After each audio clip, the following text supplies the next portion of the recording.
amados, buenas tardes.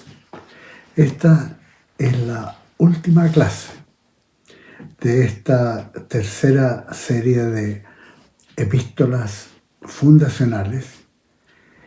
Es la clase número 35 y hemos estado estudiando la primera epístola del apóstol San Pablo a los Corintios.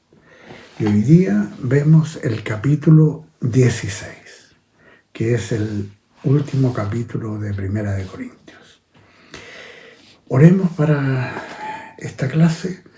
Si pudieran cerrar sus ojos y empezamos agradeciendo a nuestro Señor Jesucristo por su amor, por su salvación, por su propósito para nuestras vidas.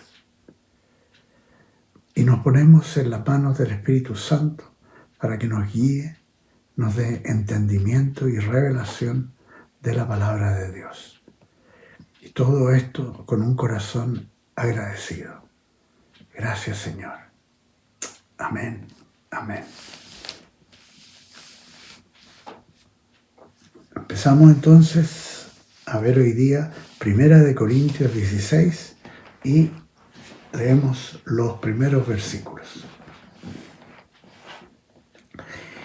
En cuanto a la ofrenda para los santos, esto es para los cristianos pobres y necesitados de la iglesia en Jerusalén, algo mencionado en el libro de Hechos, en el capítulo 20, del 1 al 6, y también es mencionado por Pablo en la epístola a los Romanos, capítulo 15, versículos 25 al 29. Algo que los corintios parecían haber preguntado sobre este particular y que el mismo Pablo alude en Primera de Corintios 7:1, que aquí, en el capítulo 16, contesta y acerca de lo cual da instrucciones. La ofrenda para los santos. Y también lo menciona, y lo vamos a ver el próximo año, en 2 de Corintios capítulo 8 y 9. Es una preocupación del apóstol Pablo por los necesitados de la iglesia en Jerusalén. En un tiempo que Judea estaba pasando una gran hambruna y le escribe en 1 de Corintios 16:1: haced vosotros también de la manera que ordené en las iglesias de Galacia. Cada primer día de la semana, cada uno de vosotros aparte algo según haya prosperado, guardándolo para que cuando yo llegue no se recojan entonces ofrendas. Desde entonces, estas directivas del apóstol han sido adoptadas en una gran medida por las iglesias cristianas a través de los siglos, para tomar ofrendas los días domingo, y que corresponde al primer día de la semana en el calendario judío, quienes no usan los nombres de los días occidentales que tienen un origen y connotación paganos, sino que usan el simple sistema numérico: primer día, segundo día, tercer día. En esta ocasión, Pablo explica que esta ofrenda es para los necesitados en la iglesia de Jerusalén. Y sigue escribiendo: Y cuando haya llegado, enviaré a quienes vosotros hayáis designado por carta para que lleven vuestro donativo a Jerusalén. Y si es conveniente que yo también vaya, irán conmigo. Aunque esto es un solo versículo, contiene reflejada la actitud sana de Pablo respecto al tema de ofrendas en las congregaciones, mostrando un espíritu respetuoso a las decisiones de los creyentes al respecto, en vez de una actitud autoritaria o demandante que desgraciadamente a veces se observa en predicadores que tratan equivocadamente de controlar a una iglesia usando de exigencias y prácticas muy diferentes a la exhibida por los apóstoles de Jesucristo. En contraste, Pablo apela con respeto y consideración las decisiones de los creyentes en la iglesia de Corinto y simplemente se ofrece como apoyo a la decisión de ellos. Por esto, es importante que en las iglesias los pastores y autoridades velen porque las decisiones financieras, ya sean respecto a ofrendas, donaciones e incluso diezmos, que sean administradas por personas temerosas de Dios, honestas, responsables, evitando que obedezcan a decisiones de un solo individuo, sino que sean tomadas en conjunto con transparencia y responsabilidad ante los creyentes, evitando malgasto y cualquier abuso autoritario respecto a lo que realmente pertenece a Dios, y de lo cual toda autoridad va a rendir últimamente cuentas al Señor por su administración, que ésta haya sido honesta, sabia y responsable ante Él y también ante la iglesia. Y esto ha de comprender todos los aspectos de finanzas de las iglesias, ya sean ofrendas, donativos, diezmos, fondos para construir y reparar templos, siendo siempre el resultado de decisiones consensuadas, que respeten y busquen que todo sea hecho para gloria de Dios, conforme a la voluntad y propósito de propagar el Evangelio, y nunca para beneficio personal de alguno. En nuestro caso, desde los inicios, cuando sacamos la personería jurídica primero como fundación, la Casa del Señor, en 1984 recibimos la personería jurídica y desde entonces, todos los años, nuestros balances, nuestras memorias son enviados al Ministerio de Justicia. Y en materia de conocimiento público. Bueno, enseguida Pablo pasa a tratar el tema de las relaciones personales y de la iglesia de Corintio en referencia a otros compañeros de Pablo en la obra del Señor. Y escribe: iré a visitaros cuando haya pasado por Macedonia, pues por Macedonia tengo que pasar. Eso es la parte norte de Grecia. Regiones con iglesias fundadas por el apóstol, muy queridas, y en cuyo cuidado estuvo acompañado de Timoteo en algunas ocasiones y otras acompañado de Tito. Con él también estuvo en lo que hoy día es Croacia.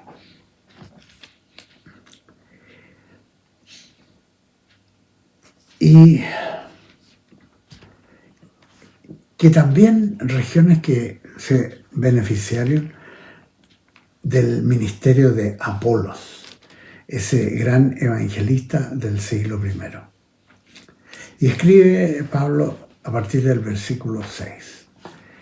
Puede ser que me quede con vosotros o aún pase el invierno, para que vosotros me encaminéis a donde haya de ir. ¿Ven el espíritu del apóstol? Consultando, valorando la opinión de ellos y dispuesto a hacer lo que le pidan. No quiero ahora veros de paso, pues espero estar con vosotros algún tiempo, si el Señor lo permite.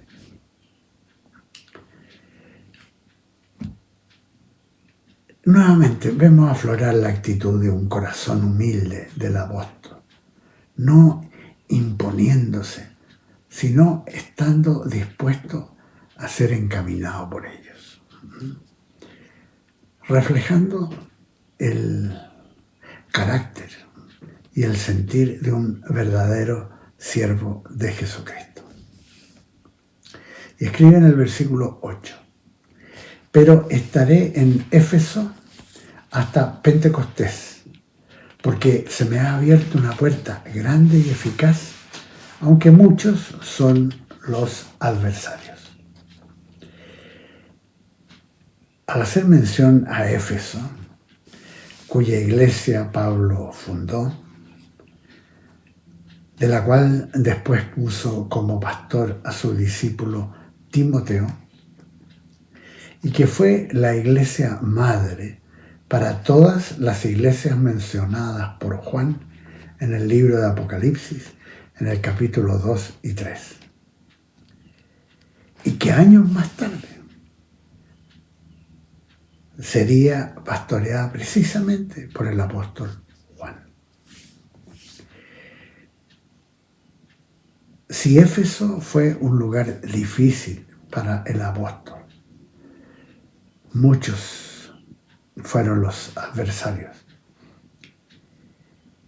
Y claro, desde el inicio de la predicación en Éfeso, Pablo fue asediado por los seguidores de la diosa Diana, que tenía muchos adeptos en un gran templo ahí, como se nos cuenta en el capítulo 19 del libro de Hechos, escrito por el apóstol Lucas.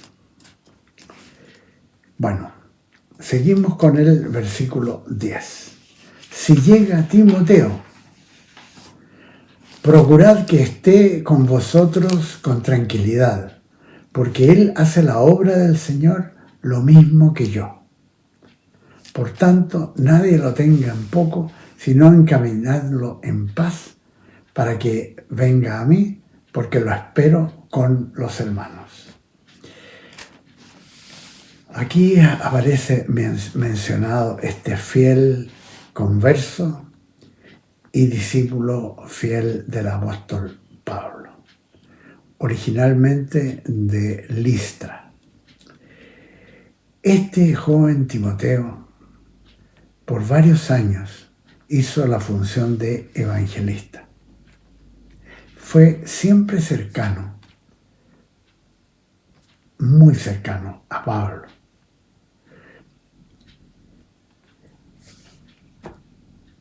Fue puesto ahí por él como obispo de la iglesia en Éfeso.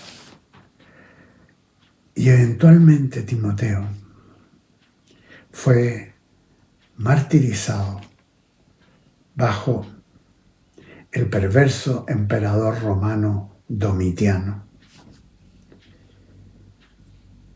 O algunos piensan que puede haber sido el emperador Nerva, otro decidido enemigo del cristianismo. En el versículo 12 escribe Pablo: acerca del hermano Apolos, mucho le rogué que fuera a vosotros con los hermanos, pero de ninguna manera tuvo voluntad de ir por ahora, pero irá cuando tenga oportunidad. Apolos fue un destacado evangelista del siglo I y que eventualmente fue designado obispo de la iglesia en Corinto. Y por lo que se deduce de sus menciones en las Escrituras, exponía el mensaje del Evangelio de Cristo con el uso de las Escrituras del Antiguo Testamento, como era común a los apóstoles. De hecho, no hay ningún apóstol que enseñara del Nuevo Testamento, porque se está escribiendo. Ellos usaban las Escrituras, todas las Escrituras del Antiguo Testamento. En las salutaciones finales, Pablo recuerda y destaca a algunos colaboradores, lo cual fue bastante típico de él en sus epístolas. Tenemos lo siguiente, en el versículo 13, dice Pablo: velad, estad firmes en la fe, portaos varonilmente y esforzaos. Mire, portaos varonilmente. Está diciendo mucho a la cultura del mundo de esa época, que aceptaba en gran medida las prácticas de homosexualidad, lesbianismo y sexo con menores, pedofilia. Con ejemplos de algunos emperadores como Vespasiano, que era un pedófilo practicante. Incluso podemos expresar y recordar la voluntad de Dios al respecto, y que fue escrita por el mismo apóstol Pablo de la siguiente manera, bajo la inspiración del Espíritu Santo.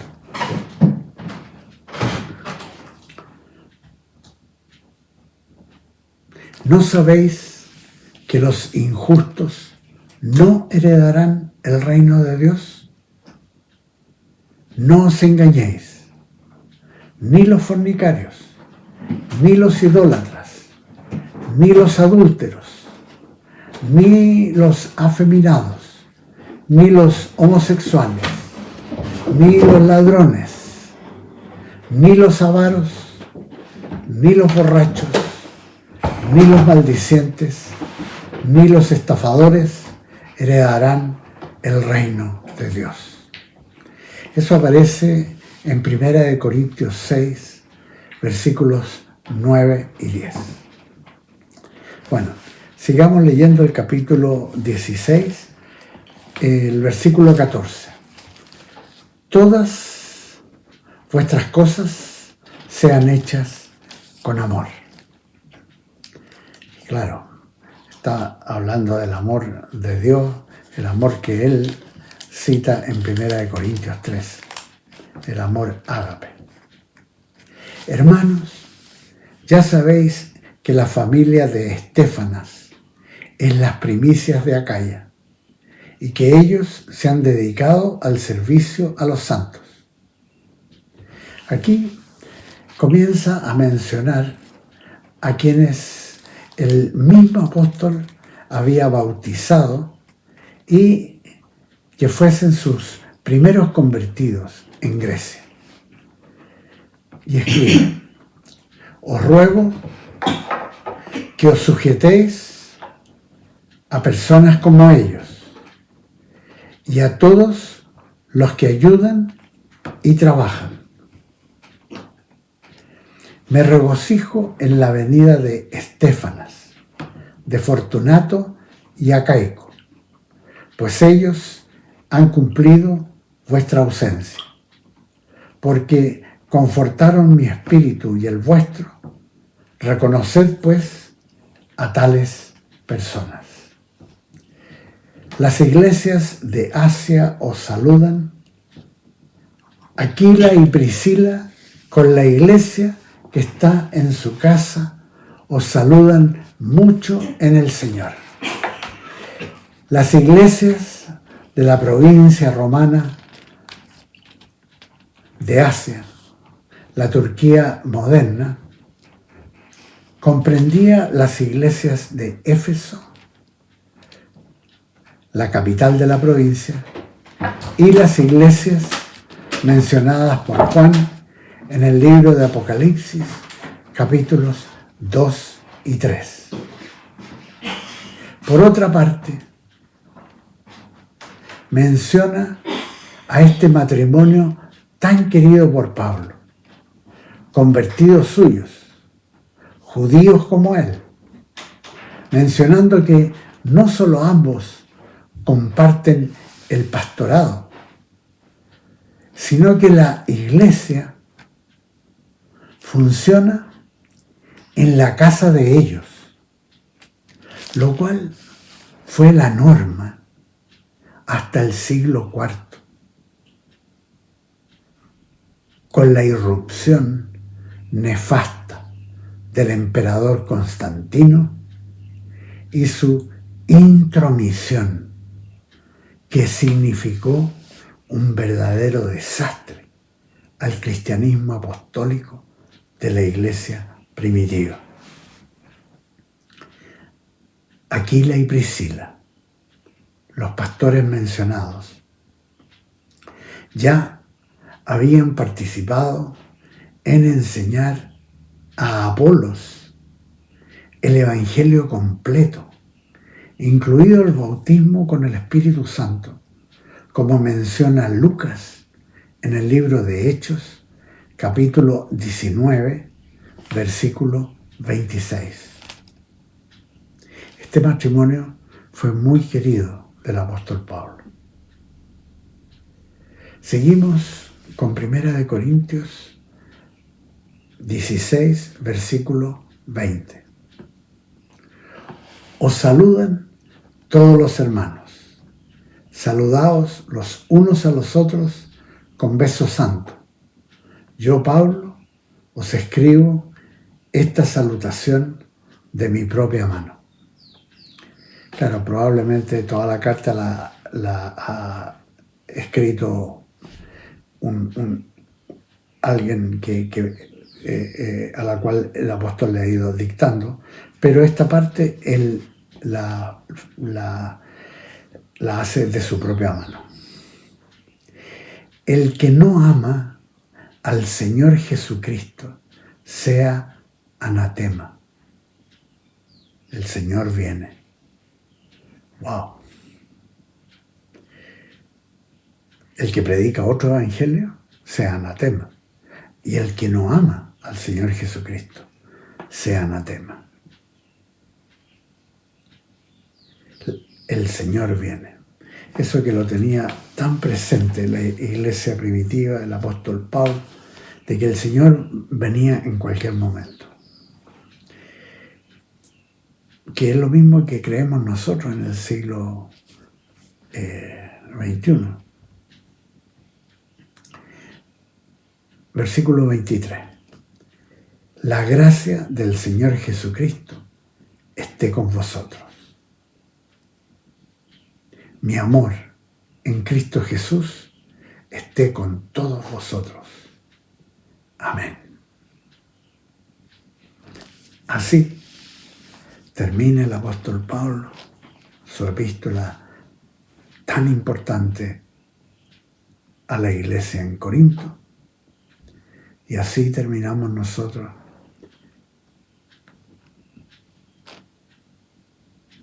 este curso en el tercer ciclo. Y si Dios quiere,